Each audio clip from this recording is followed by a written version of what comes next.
Pernah nggak kamu denger, jangan mau kerja sama orang, kalau mau sukses harus bisnis.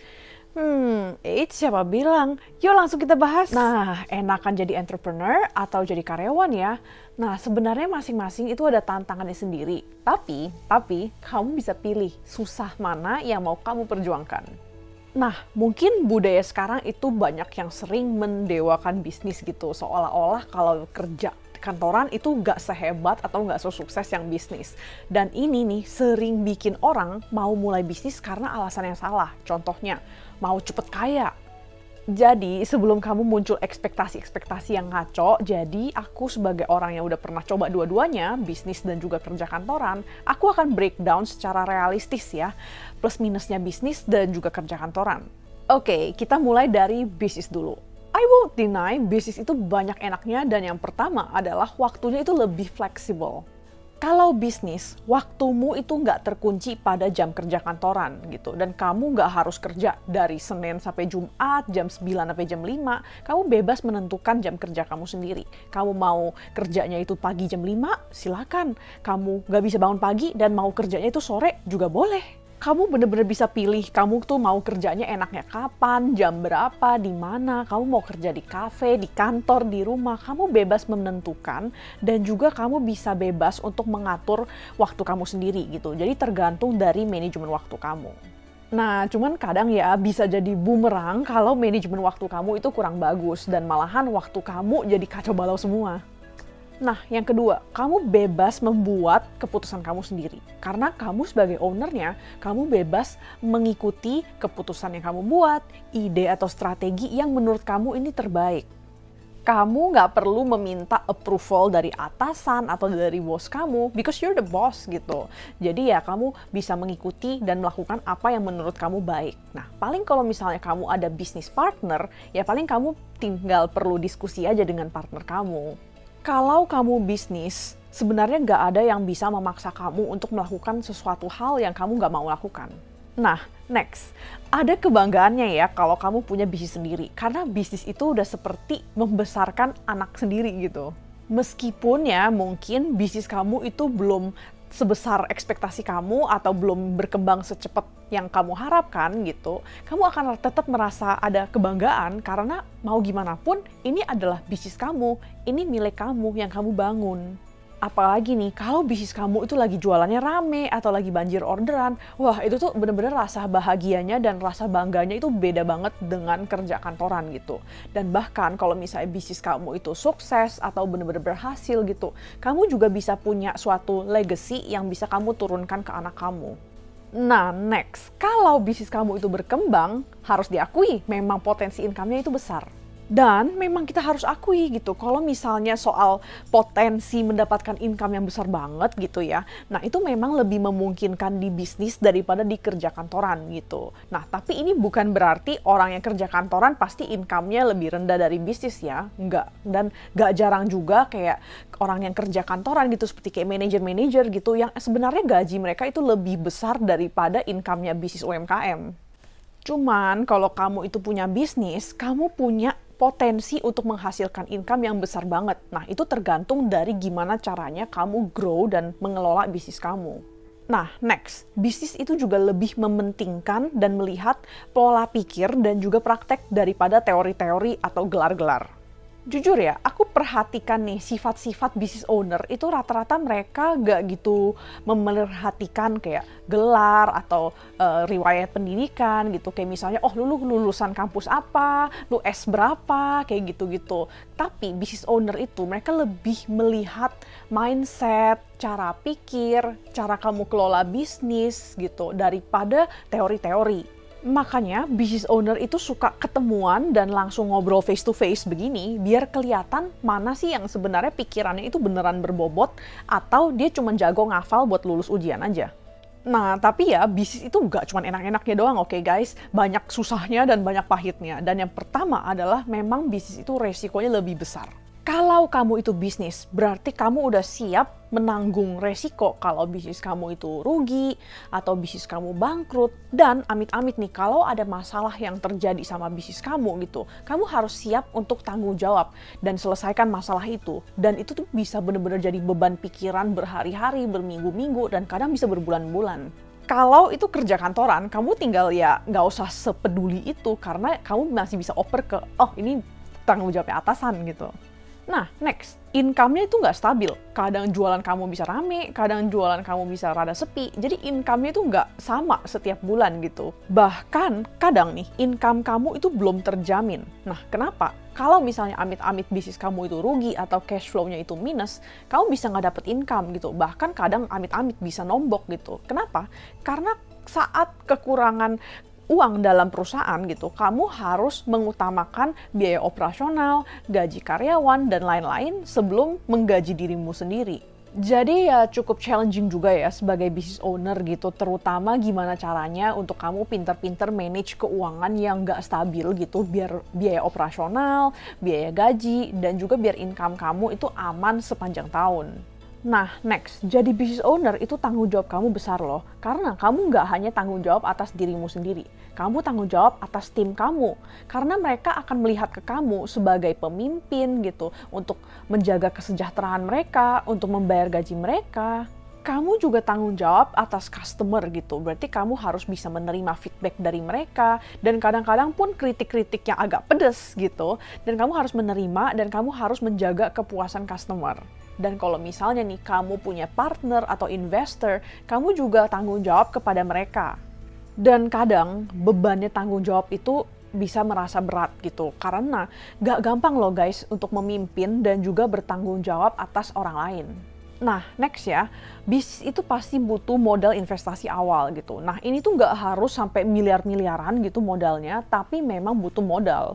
Bisnis yang kamu mulai tinggal disesuaikan aja kok dengan modal yang kamu punya gitu. Jadi kamu bisa mulai dengan skala yang kecil dulu, lalu baru perlahan-lahan berkembang makin lama makin besar. Meskipun ya, technically kamu bisa mulai bisnis dengan modal yang minim atau hampir nol gitu, ingat bisnis itu nggak langsung cuan ya. Oke, nah awal-awal kemungkinan besar itu bisnis kamu mungkin belum serame itu atau belum cuan.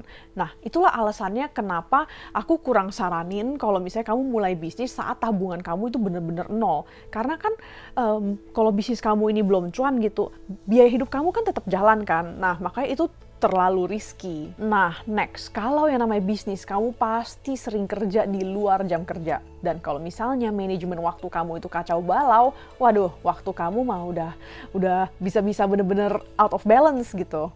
Dari pagi sampai kamu malam mau tidur, kamu bakal terus memikirkan bisnis kamu gitu. Apalagi ya kalau lagi banyak tantangan kayak itu aku pernah loh bener-bener semalam itu nggak tidur sama sekali gara-gara lagi ada masalah bisnis yang sangat urgent dan harus aku tangani gitu. Oke, sebelum aku lanjut bahas blak-blakan soal plus minusnya kerja kantoran, kalau kamu rasa video ini bermanfaat, jangan lupa untuk like video ini dan juga subscribe biar kamu nggak ketinggalan tips jualan lainnya. Oke, yuk kita bedah dulu nih enaknya kerja kantoran. Yang pertama itu stabilitas income. Nah, tiap bulan kan kamu pasti ditransfer gaji kan, dan kamu juga udah tahu nih gaji kamu itu berapa. Dan ini yang bikin proses kamu mengatur keuangan pribadi kamu jadi lebih gampang. Karena kamu gampang untuk ngatur berapa yang kamu harus alokasi untuk cicilan, untuk tabungan, untuk investasi, dan lain-lain. Dan kamu juga nggak usah overthinking berlebihan soal cash flow perusahaan karena itu tanggung jawabnya bos kamu dan juga bagian finance untuk pusingin gitu. Selama kamu masih kerja di sana dan kamu juga kerjanya baik-baik gitu, kamu pasti gajinya ditransfer. Nah, next.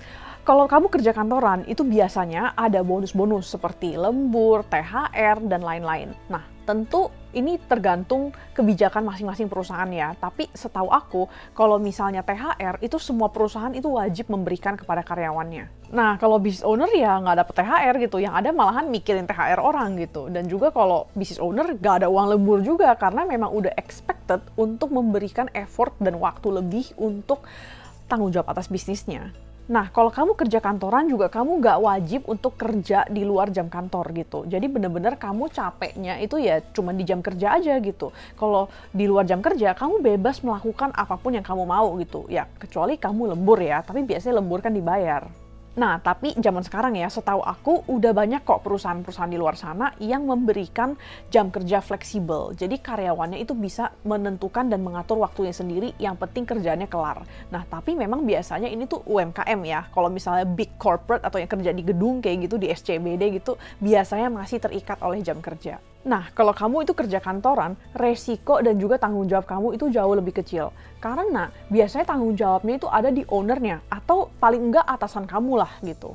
Kamu nggak harus tanggung jawab kalau bisnisnya itu rugi, kamu nggak harus tanggung jawab kalau bisnisnya itu salesnya naik turun, dan kamu juga kalau misalnya nih sampai amit-amit udah nggak betah banget kerja di perusahaan ini, kamu masih bisa resign dan cari pekerjaan lain. Nah, tapi ya memang kerja kantoran juga ada kekurangannya ya, dan yang pertama itu ada resiko untuk di PHK. Nah, meskipun ya kalau kerja kantoran itu income kamu itu stabil, tapi itu hanya akan stabil selama kamu masih bekerja di perusahaan itu.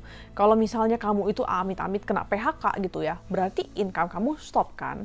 Nah, meskipun ya kan kita bisa bekerja sebaik mungkin biar nggak di PHK gitu, tapi kadang-kadang ada beberapa hal-hal yang di luar faktor kendali kita gitu. Misalnya kayak keuangan perusahaan, atau seperti pas masa pandemi waktu itu, dan akhirnya perusahaan melakukan layoff dan bisa jadi amit-amit kamu jadi salah satu yang terpilih. Nah, kalau kamu kerja kantoran, kebebasan waktu kamu juga jauh lebih terbatas gitu. Karena biasanya kerja kantoran itu ada waktu kerjanya, misalnya dari Senin sampai Jumat selama jam kerja gitu. Dan kamu hanya mendapatkan libur di weekend dan juga di tanggal merah.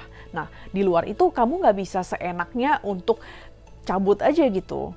Misalnya nih ya, kalau misalnya kamu mau liburan atau kamu ada urusan pribadi nih yang bentrokan dengan hari kerja gitu, kamu nggak bisa main pergi aja, kamu harus izin dulu. Nah, next, memang ini agak pahit ya, tapi kalau perusahaan itu berkembang dan salesnya naik, itu nggak menjamin gaji kamu ikut naik. Meskipun performa kamu kerjanya baik gitu, kamu juga udah kerja lama, atau perusahaan juga lagi cuan besar, itu nggak bisa menjamin gaji kamu naik.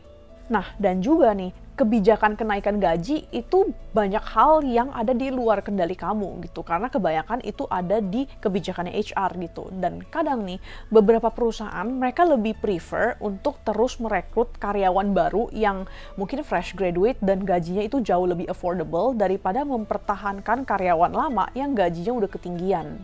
Nah, next, kamu juga kalau kerja kantoran, itu kamu harus menuruti maunya atasan gitu. Kalau misalnya bisnis, kamu bisa mengikuti keputusan kamu sendiri yang menurut kamu terbaik.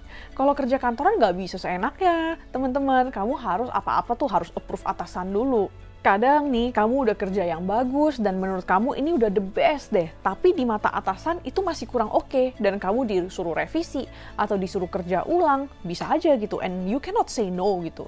Dan kadang nih ya, kamu bakal disuruh melakukan hal-hal yang mungkin kamu nggak mau melakukan. Next, kalau kamu kerjanya itu kantoran, kamu pasti akan dijudge melalui CV dulu. Nah, karena saat kamu melamar pekerjaan, kan kamu pasti kirim CV dulu kan. Jadi ya wajar kalau HRD-nya atau atasan kamu itu akan menjudge kamu dari CV-nya dulu sebelum mereka memberikan kamu kesempatan untuk membuktikan skill dan kemampuan kamu melalui praktek.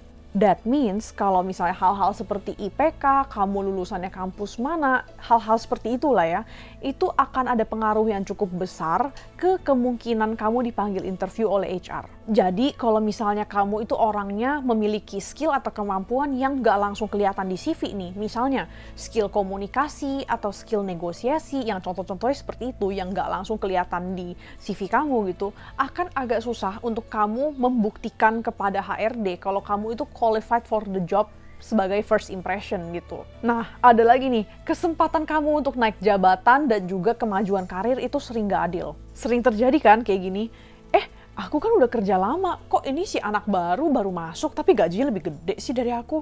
Atau nih, kamu udah kerja lama, bertahun-tahun, dan kamu kerjanya juga bagus. Karena ekspektasi kamu akan dipromosi menjadi manajer gitu. Tapi ternyata yang jadi manajer anaknya si bos. Jadi banyak banget ya kesempatan kemajuan karir di dalam perusahaan itu yang ada di luar kendali kamu. Jadi nggak hanya soal performa kamu bagus atau enggak gitu. Kadang bisa jadi bias dari HR gitu, atau mungkin koneksi orang dalamnya si bos gitu. Ya begitulah, kebayangkan ya. Nah, apalagi nih kalau kamu kerja di perusahaan, itu kadang-kadang itu suka ada politiknya gitu. Dan mungkin kamu bisa nggak betah dengan politiknya. Oke, jadi harus pilih yang mana nih? Sebenarnya terserah kamu ya, tapi kalau boleh aku simpulkan, menurut aku, kalau kamu itu orangnya suka kebebasan dan juga kamu suka memecahkan masalah, mungkin kamu bisa consider untuk bisnis sendiri, oke? Nah, tapi kalau kamu itu orang yang mengutamakan stabilitas gitu, mungkin kamu bisa consider kerja di perusahaan yang bisa membayar gaji yang sesuai dengan kemampuan kamu. Atau boleh juga nih, kamu bisa mulai dengan kerja kantoran dulu gitu, sambil paralel mulai bisnis gitu. Biar di masa-masa bisnis kamu masih sepi di awal-awal gitu, masih belajar gitu kan, kamu biaya hidupnya aman karena masih ada gaji dari kerjaan kantoran kamu. Nah, kalau kamu sendiri, kamu pilih yang mana? Pilih bisnis atau kerja kantoran? Coba tulis di komen. Nah, kalau kamu kepo ya gimana sih caranya biar bisa bisnis sambil kerja kantoran, aku udah pernah bedah komplit plit gitu ya di video yang ini gitu. Gimana caranya biar kamu bisa bagi waktu dan juga atur duit biar kamu bisa kerja sambil bisnis. Thank you ya udah nonton, semoga bermanfaat dan juga sampai jumpa lagi di video yang ini.